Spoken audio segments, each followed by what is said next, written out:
11টা জিনিসের নাম করলাম, এই 11টা জিনিস যারা বিশ্বাস করবে ইমানদার, যারা বিশ্বাস করবে না বেঈমান। এখন আপনারা তাহলে আপনাদের 11টা জিনিসের বিশ্বাস আছে কিনা? আছে না? মজবুত আছে নি অন্তরের মধ্যে? আল্লাহ বলেন বান্দা এই কথাটারে কতদিন পর্যন্ত ইমান ঠিক রাখবা? মরণ পর্যন্ত। ঠিক না ঠিক? মরণ পর্যন্ত যারা নাকি ইমান ঠিক রাখিয়া নেক আমল করবে, আল্লাহ বলেন বান্দার বান্দিরা আমি তোমাদেরকে 2 পুরস্কার দান করব। আল্লাহ পাক রব্বুল আলামিন 2 পুরস্কার দিবেন যারা ইমান ঠিক রাখিয়া নেক আমল করে। আমি জিজ্ঞাসা করি আপনারা 2 পুরস্কার পাইবার চান তো? আরো ধরে কোন চান কিনা চান না? এখন শুনেন পুরস্কারটা কি। আমি পুরস্কারটা সংক্ষেপেই বলবো, লম্বা করে বলবার সুযোগ নাই। মাগরিব থেকে আসা পর্যন্ত সময় কতটুকু, বা ঠিক না? এই কারণে সংক্ষেপে আলোচনা করবো। আল্লাহ কোন 1 নম্বরে পুরস্কার, ও বান্দার বান্দিরা ফালানুহিয়ান্নাহু হায়াতান তাইয়্যিবা, ও আমার বান্দার বান্দিরা আমি তোমাদেরকে পবিত্র জিন্দেগি দান করব। আমি জিজ্ঞাসা করে আপনারা পবিত্র জিন্দেগি চান না অপবিত্র আর নাপাক জিন্দেগি চান? না পবিত্র চান না পবিত্র? আমরা পবিত্র জিন্দেগি চাই। আল্লাহ কোন ইমান ঠিক রেখে নেক আমল করো, আমি তোমাদেরকে পবিত্র জিন্দেগি দান করব। পবিত্র জিন্দেগি কথাটার মতলবটা কি, ব্যাখ্যাটা কি, এটা একটু পরিষ্কার করে নি। একজন মানুষ যদি পবিত্র অবস্থায় থাকে, 24 ঘন্টার মধ্যে যত সময় জাগ্রত থাকে, এত সময় যদি সে পবিত্র থাকে, ওযুটা গেলেই ওযু করে নেয়, ওযু গেলেই ওযু করে নেয়, ওযু গেলেই ওযু করে নেয়, তাইলে পবিত্র থাকবো কিনা? এইভাবে যদি কোন আল্লাহর বান্দায় একটা পবিত্রতার আমল করে যায়, আর এই কথাটা যদি মানুষের কাছে প্রকাশ হয়ে যায়, আপনারা কি মনে করেন এই লোকটার মর্যাদা সমাজে থাকবে কিনা? বাড়বে কিনা কমবে? বাড়বে, মর্যাদা বাড়বে।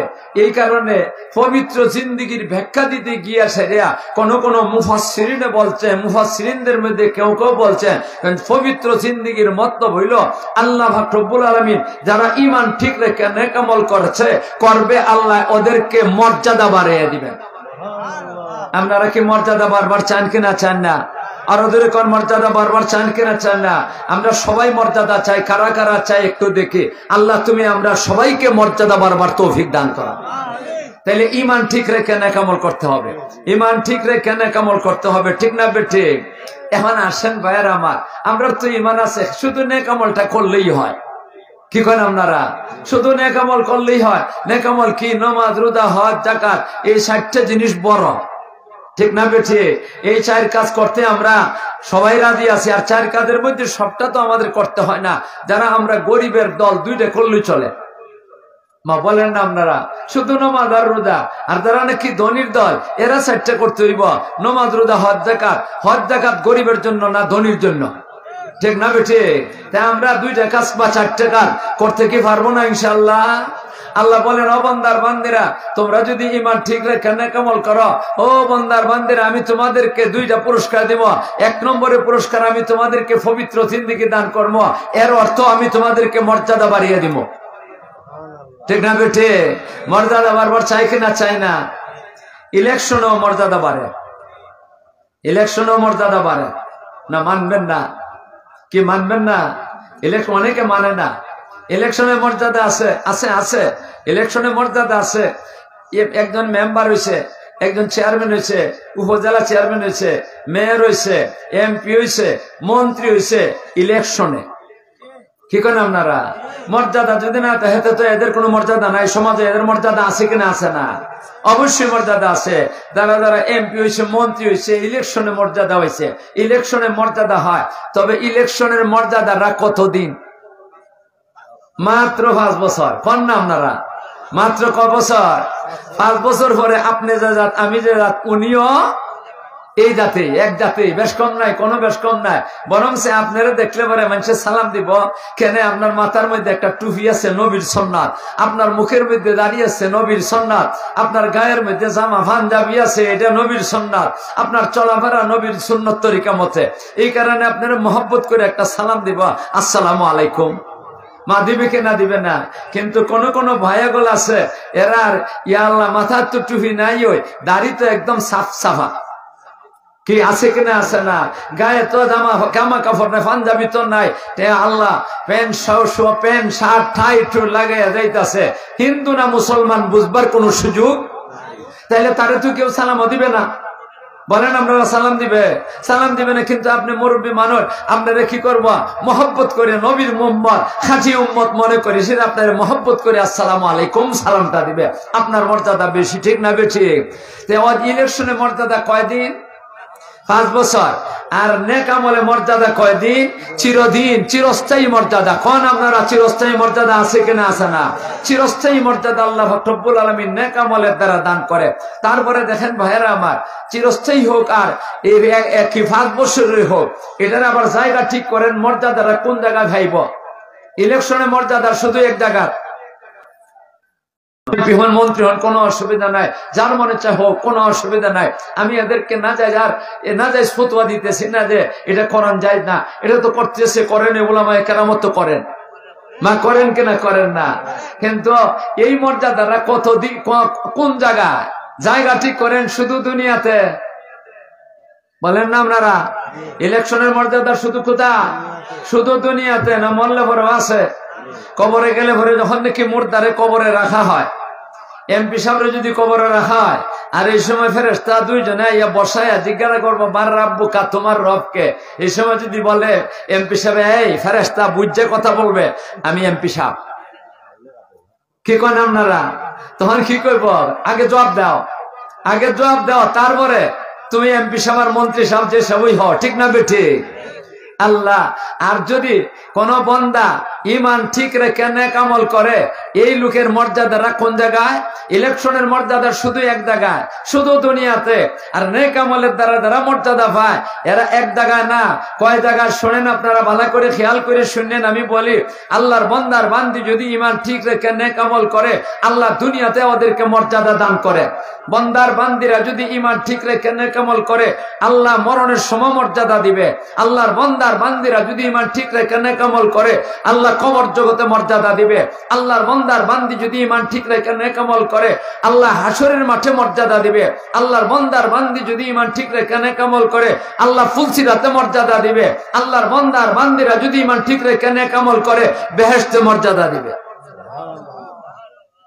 এক জায়গা কয় জায়গা? অনেক জায়গা। আসলে কথাটা ঠিক হয়েছে না, অনেক জায়গা এটা কথাটা ঠিক হয়েছে না, সুজা জবাব দেন, আমরা গুনছি না, মা ঠিক না বেটি? আপনারা কি গনছে? তো আপনারা যদি কোন গনছি না, তো সত্য কথা বললেন, আসলে আপনারা গনছেন না। আমি আবার কই, আল্লাহর বান্দার বান্দিরা যদি ইমান ঠিক রেখে নেক আমল করে, আল্লাহ দুনিয়াতে মর্যাদা দিবে। বান্দার বান্দিরা যদি ইমান ঠিক রেখে নেক আমল করে, মরণের সময় আল্লাহ মর্যাদা দিবে। বান্দার বান্দিরা যদি ইমান ঠিক রেখে নেক আমল করে, কবর জগতে আল্লাহ মর্যাদা দিবে। বান্দার বান্দিরা যদি ইমান ঠিক রেখে নেক আমল করে, হাসরের মাঠে আল্লাহ মর্যাদা দিবে।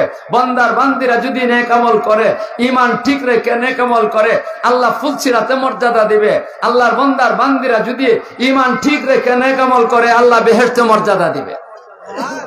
কয় না আপনারা? কয় জায়গার মর্যাদা কইলাম? কয়েন না কয় জায়গা? আপনারা এক জায়গা চান না 6 জায়গা চান? এক জায়গা যার মনে চান নে, কোনো অসুবিধা নাই, কিন্তু 6 জায়গাও ঠিক রাখা লাগবে কিনা লাগবে না? আমরা এক জায়গা চাই না 6 জায়গা চাই? আরো দূরে কোন এক জায়গা চাই না 6 জায়গা চাই? আল্লাহ তুমি আমাদেরকে 6 জায়গার মর্যাদা ফাইবার তৌফিক দান করো, সবাই বলেন আমিন। এখন আসেন ভাইয়েরা আমার, আমি যে 6 জায়গার আলোচনা, যে 6টা জায়গা যে শুনাইলাম, এই 6 জায়গার আলোচনা কি আপনাদের সামনে শুনাইতে পারবো? মোটেও সম্ভব না। আমার এত সময় নাই, কর্তৃপক্ষ আমার এত সময় দিচ্ছেন না, মাগরিব থেকে এসা পর্যন্ত আমার সময়টুকু দিচ্ছেন। এই সময়ের ভিতরে 6 জায়গার আলোচনা করা সম্ভব না। আর উনারা যদি দিয়াও দেন যে 6 জায়গার আলোচনা হোক, আমি নেব না। কেন নেব না?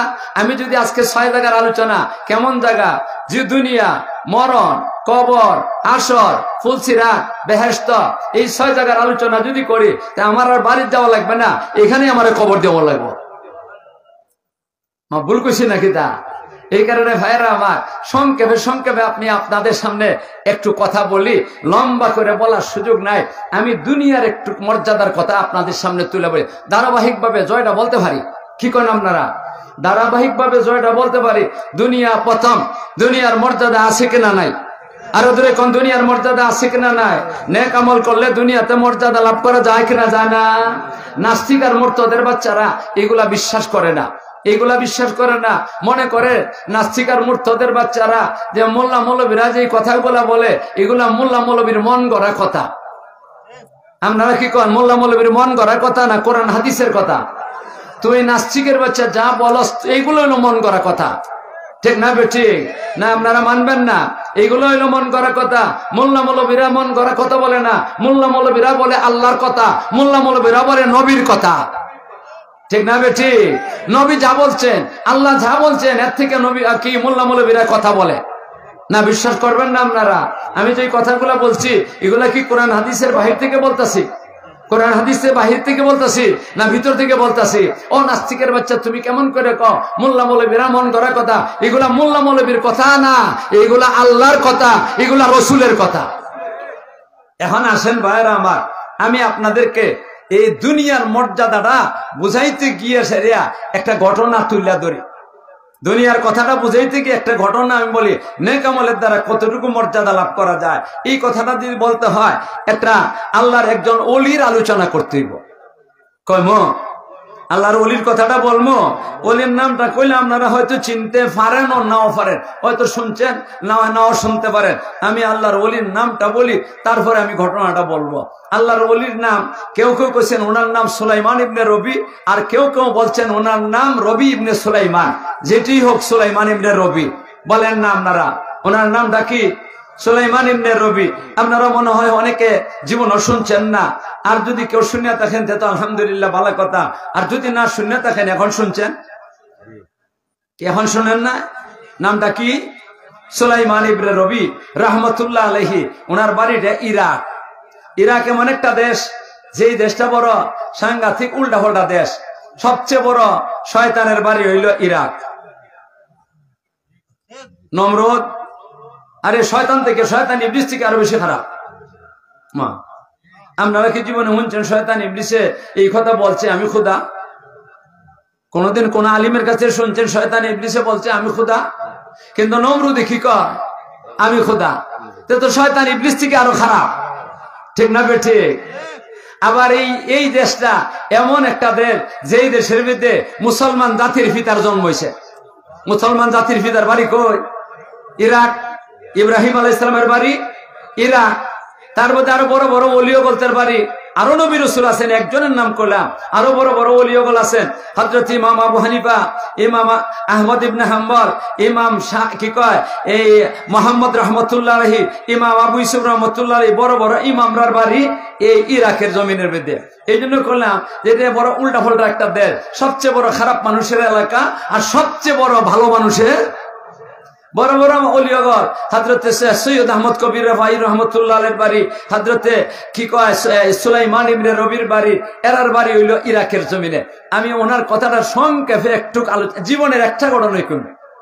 ওনার জীবনের অনেকগুলো ঘটনা বলতে পারবো না, একটা ঘটনা আমি আপনাদের সামনে তুলে ধরি।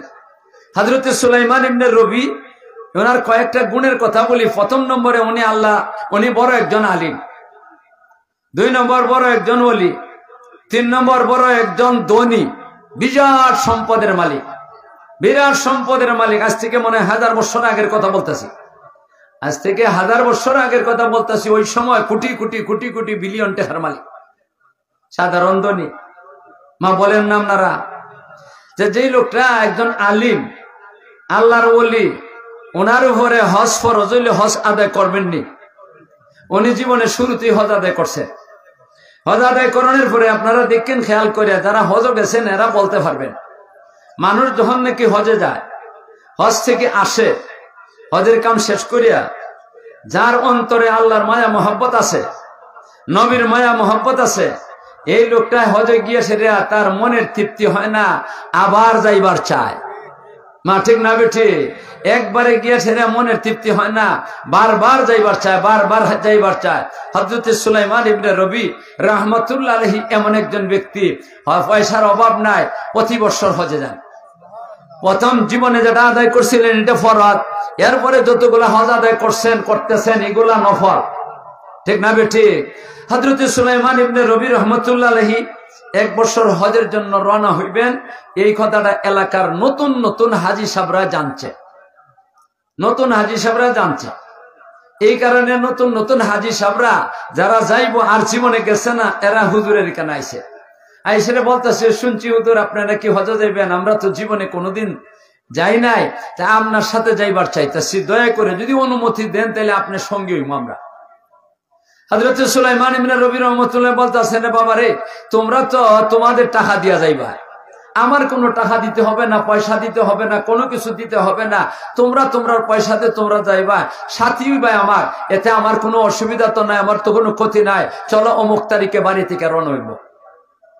এরা খুব খুশি হয়েছে, অনেক মানুষ, এরা সবাই রেডি হয়েছে হজের জন্য, প্রত্যেকে একটা করে উট লইছে। আগের জমানার যানবাহন এই উঠই আসিল, উট বা ঘোড়া, মাল সামান নিতে হইব যেহেতু, এই কারণে উঠ বলেন না আপনারা, প্রত্যেকে একটা করে উঠ লইছেন।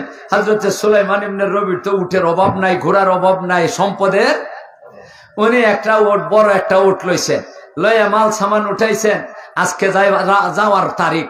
হযরত সুলাইমান ইবনে রবি রহমাতুল্লাহ আলাইহি যাইবেন যে মনে মনে চিন্তা করলেন, অনেক সময় অনেকবার তো গেছেন, তো এই কারণে ওনার অভিজ্ঞতা আছে। অনেক সময় অনেক মানুষে দেখা যায় হজে গেছে, টাকা পয়সা চুরি হয়ে গেছে, গিয়া ডাকাইতে নিয়ে গেছে, চুরে নিয়ে গেছে হঠাৎ করে, হ্যাঁ বিভাগ করে দেয়গা। এই কারণে মনে মনে ভাবলেন যে আমার তো আল্লাহ কোনো সম্পদ কম দিছে না, আমার যতটুকু দরকার এর চেয়ে বেশি লই, এর চেয়ে বেশি লই টাকা, যদি কোনো মানুষ বিপদে পড়ে আমি সাহায্য করবো। মা ঠিক না বেঠে? মনে গাঠি বান্ধিয়া, আগের জমানার তো কাঁচা টাকা আছে, কি টাকা? কাঁচা টাকা, 5 টাকা দেখছেন না আপনারা? আমরা বাংলাদেশ তো এখন আছে এই যাতে সোনা রূপার টাকা আছে। কে টাকা? সোনা রূপার টাকা।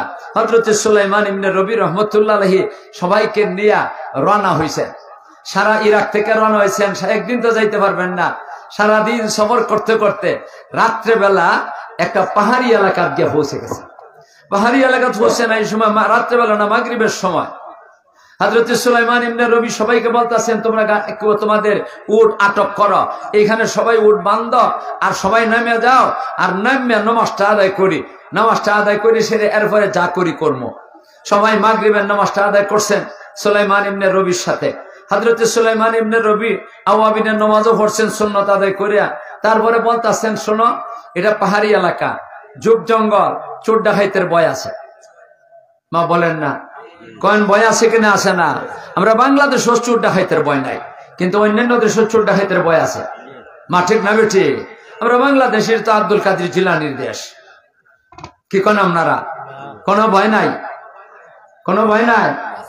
আয় হায়, সুলাইমান ইবনে রবি রহমাতুল্লাহ আলাইহি সবাই বলেন, তোমাদের মাল সামান আটক, একে নামাও, নামাই হেফাজত করো, তাবু ফিট করো। সবাই তাবু ফিট করছে। সুলাইমান ইবনে রবি সবাই বলতেছেন যে, দেখো আমরা তো হজ যাইমো, এখন তো রাত্রিরে কাটাইমো, খাবার তো দরকার আছে, আছে কিনা? আছে না? এর অর্থ খাবার হইলো রুটি আর গোশত। এদেরকে বলতেছেন, তোমরা সবে মিলে একজনের গর্দনা কি করে দেয়, ছেড়ে দিবা না, সবে মিলে রুটি তৈরি করো, গোশত ফাঁক করো। আর আমার কাছে এই এলাকাটা যদিও পাহাড়ি এলাকা, আমার কাছে বড় একটু সুন্দর লাগতেছে, তোমরা এক কাজ করো, আর আমি একটু ঘোরাফেরা করে আসি। মনে মনে খেয়াল, আমার কিছু তসবিহ আদায় করা লাগবে, মাগরিবের পরে তসবিহ আছে কিনা? আছে না? যারা হক্কানি পীরের কাছে মুরিদ হয়, পীর মুরিদি আছে, যদিও একটা দল আমাদের দেশে বাইরেছে, এরা কয় পীর মুরিদি নাই, বন্ডামি পীর মুরিদি নাই, এটা বলো। পীর মুরিদি নাই একদম, এটা বইল না। পীর মুরিদি কোরআনের দ্বারা প্রমাণিত, পীর মুরিদি রাসূলের হাদিসের দ্বারা প্রমাণিত। উনি তো হক্কানি পীর। মনে মনে ভাবলেন, আমার সাথে যদি কোনো লোক যায়, তা আমি সুবহানাল্লাহ, আলহামদুলিল্লাহ, লা ইলাহা ইল্লাল্লাহ, আল্লাহু আকবার, আস্তাগফিরুল্লাহ, দুরূদ শরীফ, এইগুলাতে আমি আদায় করব। এই লোকে অনেক কথা বলবে, তখন আমার তাসবিহ আদায় করতে অসুবিধা হইব। এই জন্য বলে, তোমরা সব কাজে লেগে দাও, আর আমি একটু ঘোরাফেরা করে আসি। কারণ আচ্ছা হুজুর যান, আমরা কাজ করি। এরা সব এই কাজের মধ্যে লেগে গেছে। আর সুলাইমান ইবনে রবি রহমাতুল্লাহ আলাইহি ঘোরাফেরা করতেছেন, হাতের মধ্যে তাসবিহ আছে আর ঘুরতেছেন, তসবিহ পড়তেছেন, সুবহানাল্লাহ, আলহামদুলিল্লাহ, লা ইলাহা ইল্লাল্লাহ, এইগুলা করতে কইতেছেন আর যাইতেছেন। পাহাড়ি এলাকা কিন্তু আঁকা বাঁকা রাস্তা, বলেন না আপনারা? যদি কেউ গিয়ে না গিয়ে তা হেনতে বুঝবেন না, যারা গেছেন এরা বুঝবেন। আঁকা বাঁকা রাস্তা, আঁকা বাঁকা রাস্তা, এই আঁকা বাঁকা রাস্তাতে যাইতেছেন, আবার ফেক্কাদা তো নাই, এই দেশে বৃষ্টি বাদল নাই, ফেক্কাদা ওইবার কোনো কথাও নাই, পানি নাই, খাল বিল নাই, কোনো কিছু নাই। আহা যাইতেছেন যাইতেছেন, একটা জায়গায় গেছেন আর ওই সময় দেখেন রাস্তাটা একদম সোজা, একদম সোজা, অনেক লম্বা একটা রাস্তা, অনেক লম্বা রাস্তা, পাহাড়ের ভিতরে এমন সোজা রাস্তা, এত লম্বা জায়গা লইয়া এমন হয় না। সুলাইমান ইবনে রবি দাঁড়ায় গেছেন, আর দাঁড়ায় এসে আমার বেশি মোটা না, চিকন রাস্তাটা চিকন। সুলাইমান ইবনে রবি মনে মনে ভাবতেছেন এত সুন্দর রাস্তাটা, একটু দাঁড়াইছেন, দাঁড়ায় একবার এইদিকে চাইতেছেন, আরেকবার ওইদিকে চাইতেছেন, ছামাছামির ভিতর দিয়া একটা ঘটনা ঘটে গেছে গিয়া। এই ঘটনাটা আশ্চর্য ঘটনা। হযরত সুলাইমান ইবনে রবি রহমতুল্লাহ আলাইহি দেখতেছেন একদিক থেকে একটা মহিলা আসতেছে, একা, সাথে কোনো লোক নাই, ফরনের মধ্যে একটা বোরকা আছে, গায়ের মধ্যে ফরনের মধ্যে কি আছে না আছে জানি না, ওনার এই সারাটা শরীর ঢাকনা দেওয়া বোরকা দিয়া। এখনের জমানার বোরকা না, এটা আগের জমানার বোরকা। এখনের জমানার বোরকা তো হাত আছে, মা আছে কিনা আছে না, হুজুরের বলতে হুজুর রাজ্যে ভাঞ্জাবি, এই ভাঞ্জাবির মতো। হ্যাঁ, নমুনাটা এমন নয়। আবার মাথাটা আলোক, উপরে দিয়ে আরেকটা লাগা, মা লাগায় কিনা লাগায় না। আর আগের জমানার বোরকা যারা দেখছেন এরা বলতে পারবেন, আমাদের বানিয়ার সঙ্গে এই আগের জমানার বোরকা এখন যদিও নাই, মাঝে মাঝে এক দুইটা এখনো দেখা যায়। আগের যে মুরব্বী মহিলারা আছে এরা আগের জমানার বোরকাটাই পরে, একটা কাপড় দিয়ে সেটা সারাটা একেবারে বোরকাটা বানাইছে যে এটা একবারে মাথা থেকে পা পর্যন্ত এটা গোল সালার মতো। মা সালা দেখছেন না আপনারা? ডান টানতে যাওয়া, এটা একদম হাত নাই, কোন হাত নাই, মাথা থেকে পা পর্যন্ত একবারে সারাটা শরীর ঢেকেলায়। আর শুধুমাত্র দুইটা চক্ষুর ছিদ্র আছে, তাও এটা একত্রিত না। দুইটা চৌকের ছিদ্র যে আছে না, এটা একত্রিত না, আলোক আলোক দুইটা চক্ষু। আমনে দেখবার মতো কোনো ক্ষমতা। আল্লাহু আকবার। এরপরও দেখছি আমরা ছোট সময়ের কথা বলতেছি, আমরা বানিয়ার সঙ্গে তো আলিম ওলামার দেশ। আল্লাহ যেই দেখি মহিলা দেখছে একজন আলিম সাহেব আসতেছে, তখন রাস্তার থেকে সরিয়া কিনারার মধ্যে গিয়া ফিস দিয়ে দাঁড়াইয়ে রয়েছে। আলিম সাহেব চলে গেছেন, তখন মহিলা যাইতেছে, যায়। এখনো কিছু কিছু আছে। এরপরও যারা নাকি নতুন নতুন মেয়েরা হইতেছে এরাও বুরকা পরে, তুলনামূলক অন্যান্য জায়গার থেকে আলহামদুলিল্লাহ একটু বেশি আছে। যদি বানিয়ার সঙ্গে গিয়া থাকেন আপনারা বুঝতে পারবেন, আর না গিয়া তাহলে শুনতেছেনই শুধুমাত্র। যাই হোক, হযরত সুলাইমান ইবনে রবি রহমতুল্লাহ আলাইহি দাঁড়ায় গেছেন, আর এই মহিলাটা দেখতেছেন ওই আগের জমানার বুরকা পরা। আবার মহিলাটা যে আইতেছে একা, এক তো রাত্রেবেলা মাগরিবের পরে আস্তে আস্তে অন্ধকার হইতেছে, মা বলেন না আপনারা, একদম অন্ধকার হইতেছে। আবার যুগ জঙ্গল, পাহাড়ি এলাকা, একটা মহিলা একা একা আসবে। আল্লাহ রসুল নিষেধ করছেন এই জাতের অবস্থায় একা একা যেন কোনো মহিলা সফর করে না, এক জায়গা থেকে আরেক জায়গার জন্য যায় না। এই মহিলাটা দে আল্লাহ রসুলের হাদিসের উল্টা করিয়া এইভাবে আসলো। এই কারণে সুলাইমান ইবনে রবি রহমতুল্লাহ আলাইহির অন্তরের মধ্যে একটা সন্দেহ ঢুকে গেছে গিয়া। কি সন্দেহটা ঢুকে গেছে গিয়া? যে উনি মনে মনে ভাবতেছেন রাত্রের অন্ধকার, আবার যুগ জঙ্গল, পাহাড়ি এলাকা, একা একা আসতেছে, নিশ্চয়ই মহিলাটা অসৎ, এটা কোনো ভালো না, এটা মনে হয় কারোর সাথে লাইন আছে, এই লাইন যার সাথে আছে তার কাছে যাইতেছে। এটা ভিতরে সন্দেহ গেছে, মা যাইতে পারে কিনা পারে না। হযরত সুলাইমান ইবনে রবি তো খুব ক্ষমতাশালী একজন আলিম সাহেব, খুব ক্ষমতাশালী। আল্লাহ শুধু সম্পদই আছে যেমন না, মনে মনে ভাবলেন, আহা এই মহিলাটা আমার এলাকার, আর একটা লোকের সাথে রাত্রে অন্ধকারে দেখা করবো যাইয়া একা একা যাইতেছে, তার লাইন আছে, এটা তো সাংঘাতিক কথা। আমার এলাকাতে এমন কাম করব, এটা তো হইতে পারে না। আমি তোমারে দেখবো আজকে কেমনে তুমি খারাপিটা করো, কেমনে তুমি খারাপিটা করো, তো আজকে আমি দেখবো। এই সুলাইমান ইবনে রবি দাঁড়াই রইছে, আর মহিলাটা যে আইতেছে, মহিলার কিন্তু অনেকগুলা গুণ আছে। এক তো বুরকা পরা, মা বলেন না আপনারা, আবার হাঁটতেছে যে শামাইলে তিরমিজি নামে একটা কিতাব আছে, টাইটেল ক্লাসের মধ্যে পড়া হয়। এটার মধ্যে নবীজির আখলাক চরিত্র যা কিছু আছে সবগুলা বিস্তারিত আছে। নবীজি কেমনে হাঁটতেন, কেমনে কথাবার্তা বলতেন, কেমনে বসতেন, কেমনে কি করতেন, সবগুলা বিস্তারিত আছে। আল্লাহর নবীর হাঁটা সম্বন্ধে বলছেন, নবী যখন হাঁটতেন তখন সামন দিকে সোজা হইয়া না, বুক ফুলাই হাঁটতেন না, সামন দিকে একটু সামনে, সামন দিকে একটু ঝুঁকে ঝুঁকিয়া, কল্লা নয়া নইয়া নবীজি হাঁটতেন নজর বর কদম, ফায়ের দিকে নজর থাকে। মহিলাটা কিন্তু এইভাবে হাঁটতেছে নবীজির সুন্নত তরিকা মতে, সামন দিকে একটু ঝুঁকিয়া, আর এই ফায়ের দিকে চেয়ে চেয়ে আসতেছে। ডাইনেও চায় না, বামাও চায় না, দূরেও চায় না, উপর দিকেও চায় না, এইভাবে মহিলাটা আসতেছে। সুলাইমান ইবনে রবি কোন আশ্চর্য কারবার, একা একা মহিলা আসছে, দেখবো তোমাকে কার সাথে খারাপি করা। মহিলাটা যখন নাকি হুজুরের বরাবরে আইছে, রাস্তারও তো মোটা না, চিকন রাস্তা, তো এখানে যদি বরাবরে আমার বরাবরে আসে, আমি যে এখানে একজন লোক দাঁড়াই আছি, এটা কি তার চোখে পড়বে না? অবশ্যই পড়বে। সুলাইমান ইবনে রবি দেখেন যে এই মহিলাটা এখানে আইসা সে সুলাইমান ইবনে রবির দিকে একবার মাথাটা ঘোরাইয়া একবার দেখলো না। এই কারণে আরো সন্দেহ বাড়ছে, হায় হায়, এ যে তার আশিকের লাগি যার জন্য কি করছে, যার সাথে লাইন করছে, এর জন্য এমন ব্যস্ত হয়েছে, এমন পাগল বাড়া হয়েছে, আমি যেখানে দাঁড়াইছি সেই দিকেও চায় না। আচ্ছা তোমারে দেখ মাস্কা আরো শক্ত হইতেছে এই খারাপির দিকে ওনার, উনি যে এই মহিলা যে খারাপ, এটা আরো শক্ত হয়েছে। মহিলাটা অতিক্রম করে গেছে।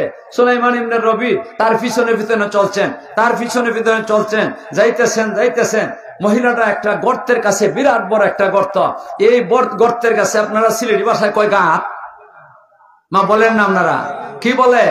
গাঁত বলে।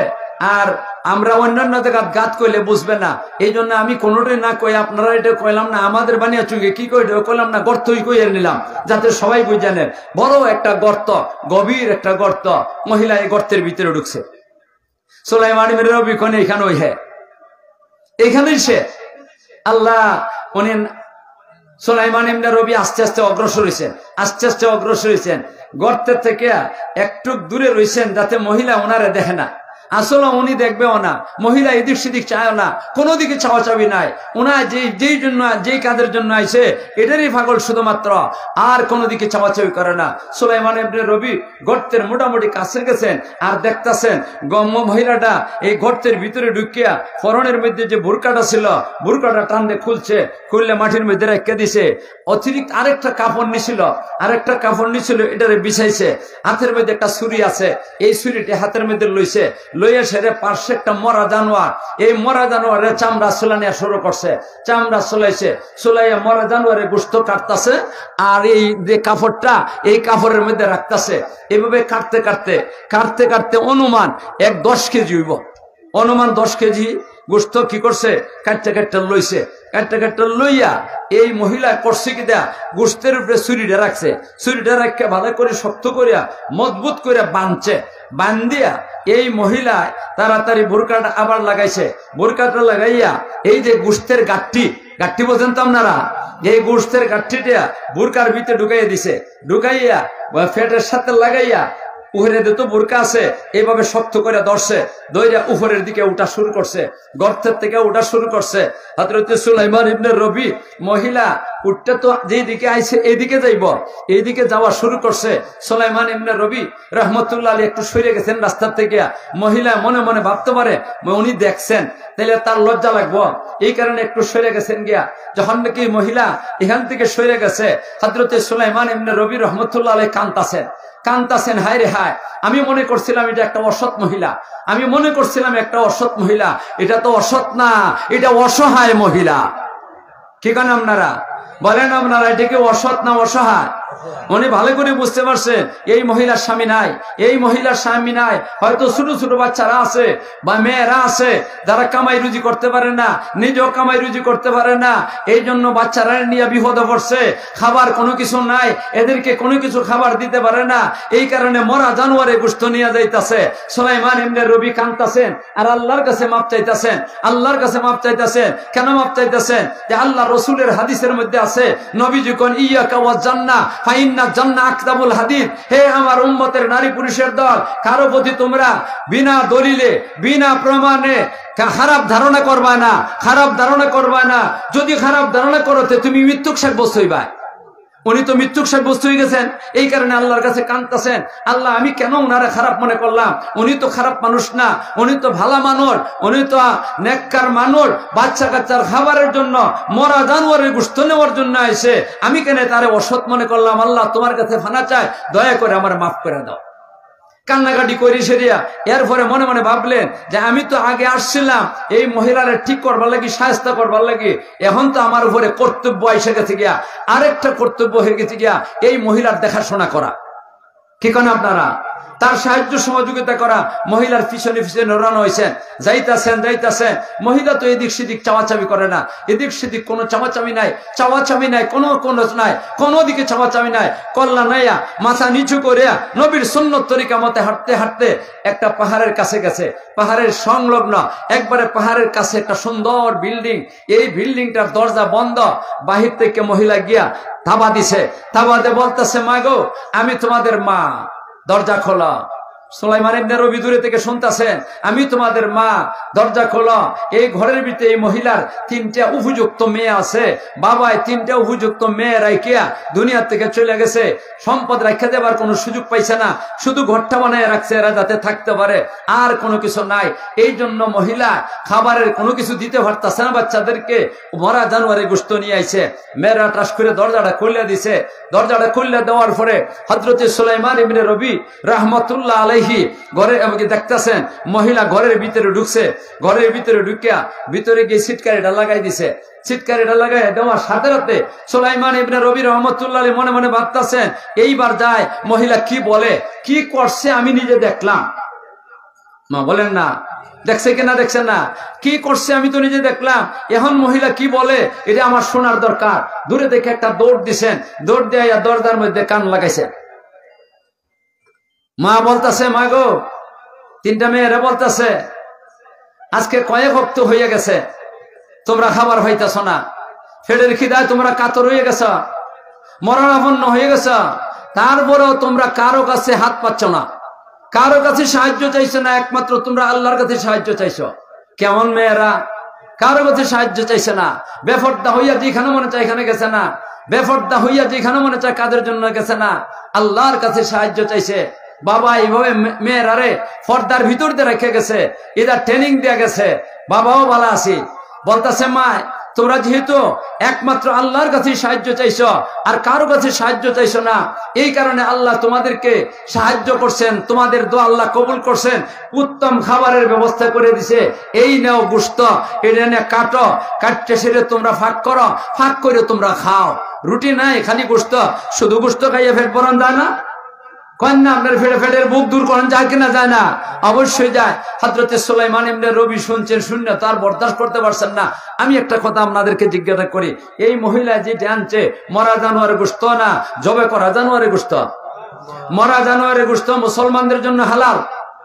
আরে কন্যা হালাল, এটা উত্তম খাবার না নিকৃষ্ট খাবার? নিকৃষ্ট খাবার। মুসলমানের জন্য এটা হালাল না, এটা হারাম একটা খাবার। শূন্য আর সহ্য করতে পারছেন না, দরজার মধ্যে থাবা দিছেন, থাবা দিয়ে বলতেছেন, মা গো দরজা খোলো, মা গো দরজা খোলো।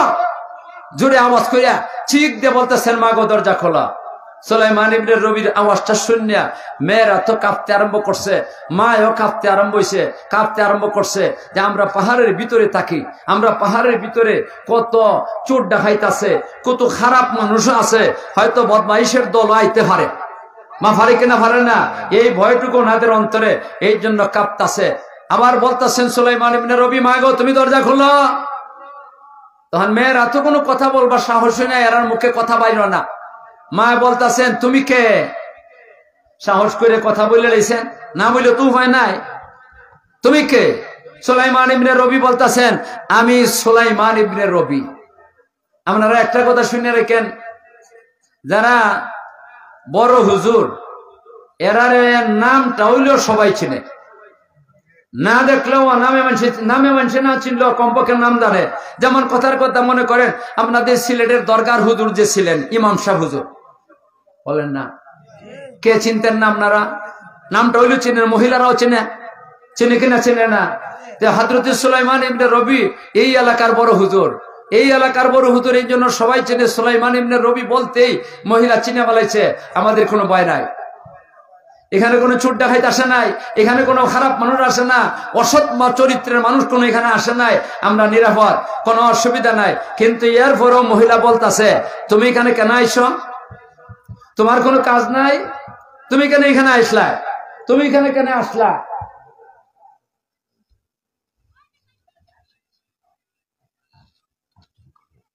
বক্তা না আমার ইচ্ছা মতো হইলে আমি হয়তো 2-4 মিনিটে ঘটনাটা কই দিতে পারি।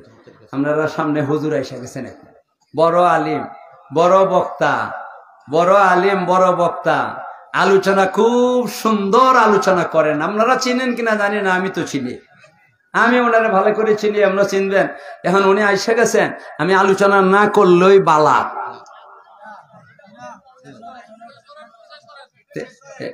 ওনারে বসাইয়া আমি ওনারে ওয়াজ শুনাইতাম।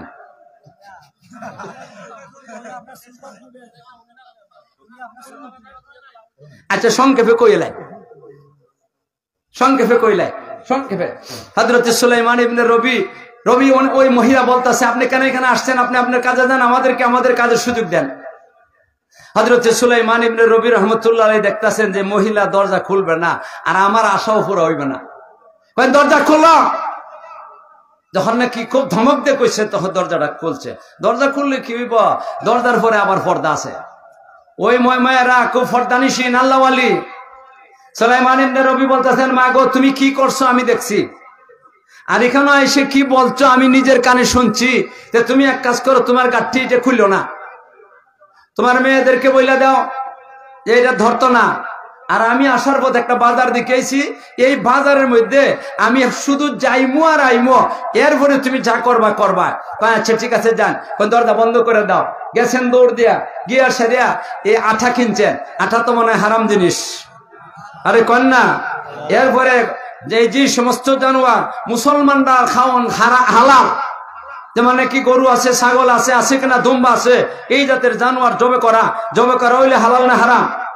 এই তার গোশত এক গাঠি কিনছেন। কিনে সেটা হযরত সুলাইমান ইবনে রবি 2টা গাঠি লইয়া এরপরে দিছেন দৌড়, আইয়া দরজার মধ্যে থাবা দিছেন। থাবা দিয়ে সেটা বলতেছেন, মা গো দরজা খোলো, আমি সুলাইমান ইবনে রবি।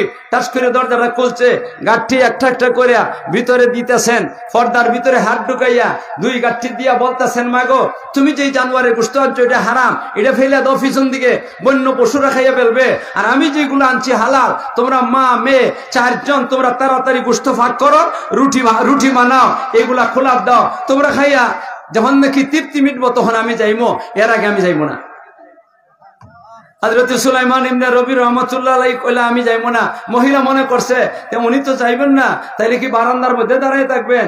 এই কারণে বলতেছেন, বাবা আপনি একটা কাজ করেন, আমাদের ঘরে অনেকগুলা রুম আছে, একটা রুমের ভিতরে এসে বসেন। হযরত সুলাইমান ইবনে রবি বলতেছেন, কখনো না, আমি তোমাদের ঘরে ঢুকবো না। ঢুকবেন না কেন? এটা কি হিন্দু বাড়িতেছে?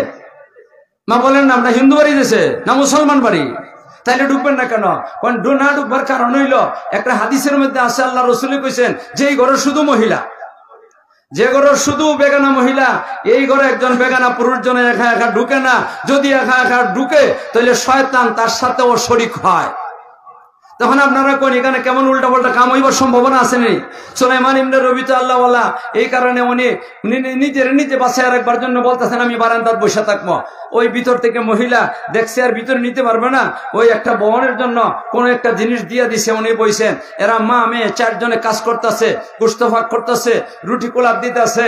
অল্প সময়ের ভিতরে সব রেডি হয়ে গেছে গিয়া, আমি খুব তাড়াতাড়ি কইতেছি, তাড়াতাড়ি রেডি হয়ে গেছে গিয়া। রেডি হওয়ার পরে সুলাইমান ইবনে রবিকে মহিলা বলতেছে, মা বলতেছে, বাবা আমরা সব রেডি করে নিছি, আপনি আগে খাইবেন তারপরে আমরা খাইবো। উনি বলতেছে, না না গো মা, আমার খানা এই হাজি সাবরা রেডি করতেছে, ইয়াদ আছে না আপনারা? মাগরিবের পরে কি বইলাইছিলেন? আমার খানা রেডি হয়েছে, তোমরা খাও। এরা বড় প্লেটের মধ্যে গোশত লইছে, রুটি লইছে, সবগুলা রইয়া এরা খানা খাইতেছে। আল্লাহওয়ালি মহিলার ভাগ করা, আল্লাহওয়ালি মহিলা যারা, এরা বিসমিল্লাহ কইয়া ভাগ শুরু করে, বিসমিল্লাহ কইয়া ভাগ শুরু করে। এই খাবারটা মজাদার হয়, সুস্বাদু হয়। আর তারা নাকি পেশাব করে ফানি হইল না, এরা বিসমিল্লাহ কইব কোন দেখা, আর মজা হইব কোত্থেকে? কথাটা ঠিক না বেঠি? খুব মজাদার সুস্বাদু খাবার তৈরি করছে। এরপরে খাইতেছে বিসমিল্লাহ কইয়া। খাওয়া দাওয়া শেষ হয়েছে, সবগুলা প্লেট গুলা হেবা ধুয়ে বইসা সবগুলা রাইকিয়া এরা মেয়েরা 4 জন, এই মা লইয়া 4 জন আবার বইছে, বইয়া 4টা দোয়া করছে। 4 জনে 4টা দোয়া করছে। আমি 4 দোয়া করবো না, একটা দোয়া করবো। ছোট্ট মেয়েরা যে দোয়াটা করছে সেই দোয়াটা আমি আপনাদেরকে শোনাই। ছোট্ট মেয়েটা বলতেছে, আল্লাহ গো আমরা কাতর হয়ে গেছিলাম, আমার মেয়েরা ফেডের খিদে কাতর হয়ে গেছিল, মরণাপন্ন হয়ে গেছিল। আর যদি কিছু সময় যাইতো, হয়তো মরা শুরু হইতো। এই মুহূর্তে তোমার বান্দা সুলাইমান ইবনে রবি আমাদেরকে উত্তম খাবারের ব্যবস্থা করে দিয়া আমাদেরকে তৃপ্তি মিটায় খাবারটা দিয়া দিছে, আমাদেরকে খাওয়াইছে। আল্লাহ জীবনেকে আমাদের অন্তরাত্মাটা খুশি করে দিছে তোমার বান্দা সুলাইমানে। আল্লাহ গো তুমিও তার দুনিয়া আখিরাতের অন্তরাত্মাটা খুশি করে দিও। কিতা মনে করে সুলাইমান ইবনে রবি এই দোয়াটা শুনছেন, আমি অন্যান্য তিনজনে আমিন কইছে, মনে মনে ভাবতেছেন আমার জীবন সার্থক হয়ে গেছে। কি করেন আপনারা? আমার জীবন সার্থক হয়ে গেছে, আর কিছু লাগে না। সুলাইমান ইবনে রবি রহমতুল্লাহ আলাইহি এরপরে মনে মনে নিয়ত করলেন আরেকটা কি মেয়ে বিয়া করে নিবেন? আরে না না, বউ আছে তো, আমার দরকার কি? তার বিয়া করলে তো কোনো অসুবিধা নাই। কয়টা পর্যন্ত করা যায়? 4টে করা যায়। উনি তো এটা করবেন না। উনি মনে মনে ভাবতেছেন আমি জীবনে কত হজ করছি, এইবারও হজ করবো, এটা সব নফল হয়। আমি এবছর না গেলে কি হইব? আমার যা টাকা আছে এদেরকে দিয়ে যাইবো। বলতেছেন ওই মহিলারা ডাক দিচ্ছেন, মা গো তুমি দরজার কাছে আসো। আইসে কলে যা আমি আমার কাফেলা অমুক জায়গা, এখানে যাইমো আর আইমো, আর এরপরে আপনারা ঘুমাইবেন। আচ্ছা যান। হযরত সুলাইমান ইবনে রবি খুব তাড়াতাড়ি গিয়া ওই যে গাঠটিতে ছিল এটা লইয়া এখানে আইসেন, আইয়া দরজার মধ্যে থাবা দিচ্ছেন, দিয়া সেরে বলতেছেন আমি সুলাইমান ইবনে রবি, দরজাটা খোলা। দরজাটা খুলছে, কোনের উপরে গাঠটিটা ভিতরে দিয়া দিছেন, দিয়া সেরে বলতেছেন মা গো এই সবগুলা তোমাদেরকে দিয়ে দিলাম, আমি যেইভাবে কইমু সেইভাবে চলবা। এই পয়সা দিয়া তুমি ভালো খাবার নিয়ে আসবা, কষ্ট করবা না, মেয়েদেরকে কষ্ট দিবা না, ভালো কাপড় চোপড় আনবা, মেয়েরারও কষ্ট দিবা না, তুমিও ভালো কাপড় চোপড় কিনবা, মেয়েরারও দিবা। এই টাকায় কতদিন যাইব এটা আমার খবর আছে, আমার জানা আছে। আমি ঘর সংসার করি, কত টাকা লাগে আমার জানা আছে। আর এর ভিতরে যদি এটা শেষ হয়ে যায় আরেক গাঠটি টাকা আইব, আর এর ভিতরে আমি তোমাদেরকে জীবনের একটা ব্যবস্থা করে দিয়া যাইব। দরজাটা বন্ধ করে দাও, নামাজ পড়ে ঘুমাইতে হয়। সুলাইমান ইবনে রবি আইছেন, নিজের হাজী সাহেবদের কাছে আইয়া খানা খাইছেন, নামাজ পড়ছেন, তাড়াতাড়ি ঘুমাই যাও। এরা সব ঘুমাই গেছে। তাহাজ্জুদের সময় আবার উঠে গেছেন, উঠে সবাইকে নিয়ে তাহাজ্জুদ পড়ছেন। আল্লাহ এরা নিয়ে কান্নাকাটি করছেন। ফজরের নামাজ পড়ে আর দেরি করছেন না, রুটি তৈরি করো, গোশত তৈরি করো। এরা রুটি আর গোশত তৈরি করছে, সবগুলা রেডি করে সেরিয়া খাইছেন। খাওয়ানোর পরে বলতেছেন বস। হাজী সাহেবরা কইলেন বস। সবাই বসছে। বসার পরে হযরত সুলাইমান ইবনে রবি কইলেন, এ বাবারে তোমরা হজের জন্য আসছো, তোমাদের আশা আল্লাহ পুরা করো, দোয়া করি কইতাছেন, নাইলে এরা রাগ করে লিব। আল্লাহ তোমরা যাও গে আল্লাহর বাড়ি, আর আমি যাই গে আমার বাড়ি। কয় হুজুর কি কইলেন বুঝলাম না। কয় আমি আমার বাড়িতে চলে যাবো, আর তোমরা আল্লাহর বাড়ি যাও, হজ করে আসো। কয় আপনারা দিকে আমরা আইলাম, আপনারা দিকে আমরা হজ করলে আমাদের ভুল ত্রুটি কম হইব, এই কারণে আপনারা দিকে আইলাম, আপনারা যাইবেন না? কয় আমি যাইবো না, তোমরা যাও। এরা কইলো যে আল্লাহ হুজুর ফায়ে ধরি, আপনি আইসা যান। কয় ফা না, আমি যাইবো না, ফা ধরলে আমি যাইবো না। আচ্ছা ঠিক আছে, জান কে হুজুর, আপনার মতো মানুষ না হইলে আমাদের হইব, আমাদের লেগে আল্লাহ আছেন। রাগ উঠে গেছে গিয়া সুলাইমান ইবনে রবিও কয় তোমাদের জন্য আল্লাহ আছেন, যাও। এরা গেছে আল্লাহর বাড়ি। সুলাইমান ইবনে রবি আইছেন নিজের বাড়ি। আইসা তো যা করবার করতেছেন, ওরা হজ করছে, হজ করে মদিনা শরীফ গেছে। মদিনা শরীফ থেকে আইছে, আমার পরে যখন নাকি বাড়িতে ফিরে আইছে, গ্রামের ভিতরে কাফেলাটা আইছে, তখন হযরত সুলাইমান ইবনে রবি শুনে আইছেন। শোনার পরে এলাকার মানুষ আইছে, সুলাইমান ইবনে রবি আইছে, আইয়ে সেরে সালাম দিচ্ছেন, মুসাফা করছেন। এরা মুসাফা করতে রাজি না। রাজিব কেমন ধাক্কাটা দিছে। এরপরে তো বড় হুজুর, এই কারণে কোন মতে সালামটা ও সালামের জবাব দিছে, মুসাফা করছে, কোন বস। এরপরে তো বড় হুজুরের কথা না হইতে পারে না, বইছে। বলতেছেন আমি কেন আইছি জানো? ভাই কেন আইছেন? আমি আইছি, আল্লাহ রসুল বলছেন যখন নাকি মানুষ হজ করে বাড়িতে ফিরে, তখন এরার অবস্থাটা এমন হয়ে যায়, আল্লাহ সমস্ত গুনাহ তাদেরকে মাফ করে এমন নিষ্পাপ বানায়া দেন। একটা শিশু বাচ্চা এই মুহূর্তে জন্ম নিলে যে অনেকে তার কোনো গুনাহ থাকে না, হজ করে আইলে মানুষের এমন কোনো গুনাহ থাকে না। এই সময় যদি হাতটা তুললে আল্লাহর কাছে দোয়াটা করে, আল্লাহ সাথে সাথে দোয়াটা কবুল করে। যারা হজ গেছে না এদেরকে নবীজি বলছেন ওই সময় তোমরা হাজী সাহেবদের কাছে যাইয়া দোয়া লইবা। আমি হজ গেছি না, এই কারণে তোমাদের কাছে দোয়া নেওয়ার জন্য আইছি। এরা হুজুর এটি খেতাম কি বলেন? আপনি কাটাগা নুন দিবার লেগে আইছেন? আরে কাটাগা নুন দিবার লাগে, লবণ দিবার লেগে আইছেন আপনি? কয় কি কইলা?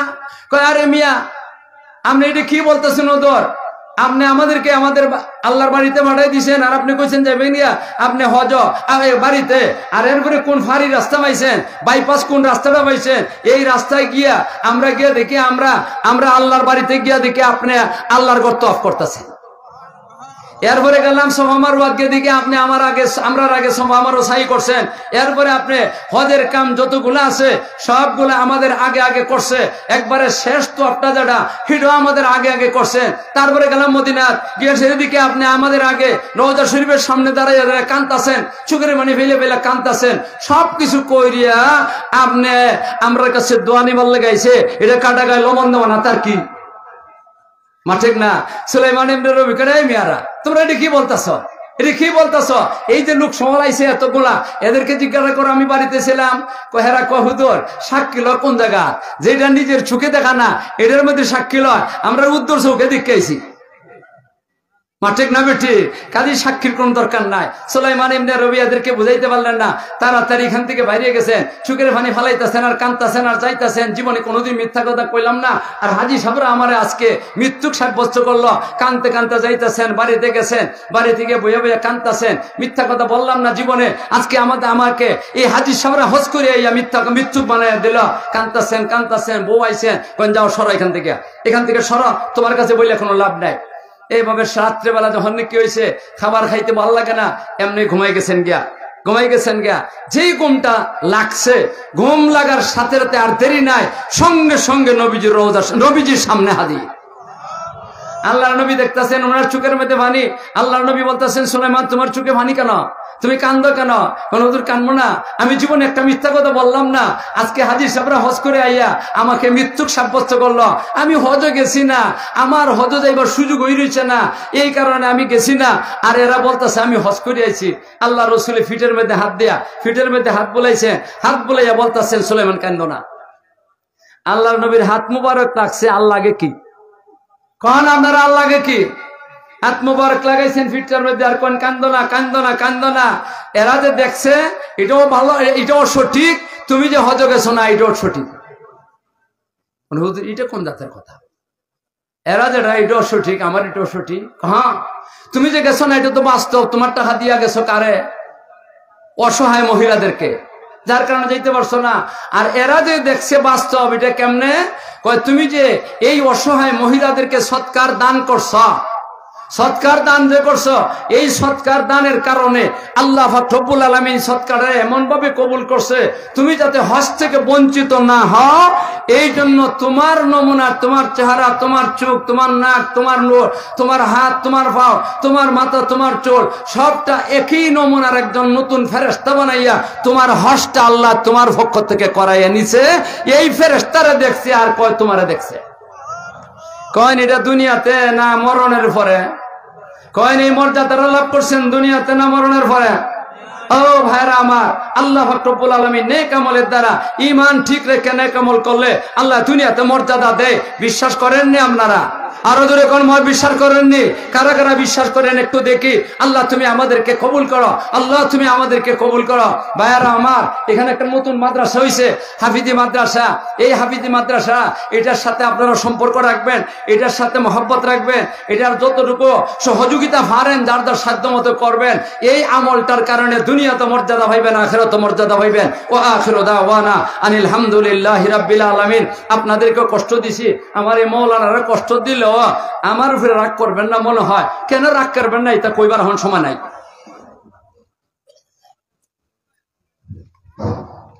সম্মানিত উপস্থিতি, আলহামদুলিল্লাহ।